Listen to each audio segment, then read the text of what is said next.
हम चिर के, मोठे में राखिले बड़े बड़े बीर के।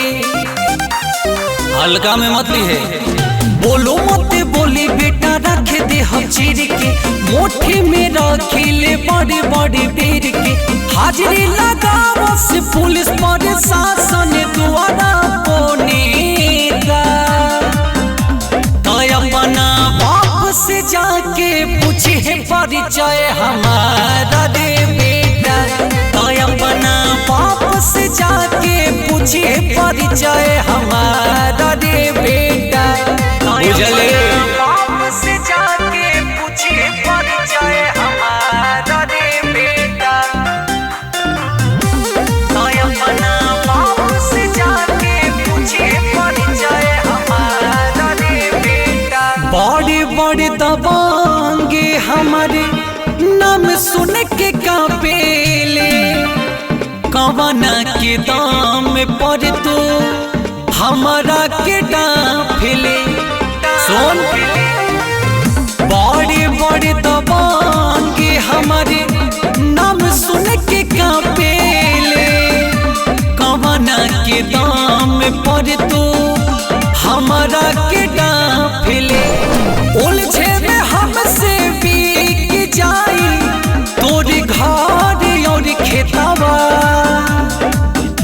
तो अपना बाप से जाके पूछी है परिचय हमारा रे बेटा, तो अपना बाप से जाके पूछी है परिचय हमारा रे बेटा। बुझ जी है, बाप से जाके पूछी है परिचय हमारा रे बेटा, तो अपना बाप से जाके पूछी है परिचय हमारा रे बेटा। थाह जब लागी तोरा पावर हमारा खानदान के, पाछे पछता के रोइबे हाथे धोइबे जान से।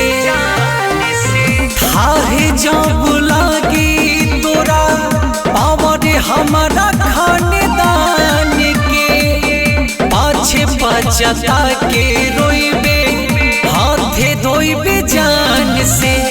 अंकित बिनाए उमेश दिहे तोरा के अर्थी पड़लेगा, तो अपना बाप से जाके पूछी है परिचय हमारा रे बेटा, तो अपना बाप से जाके पूछी है परिचय हमारा रे बेटा। चल निकल। नव्या रिकॉर्डिंग स्टूडियो, ग्रहगर।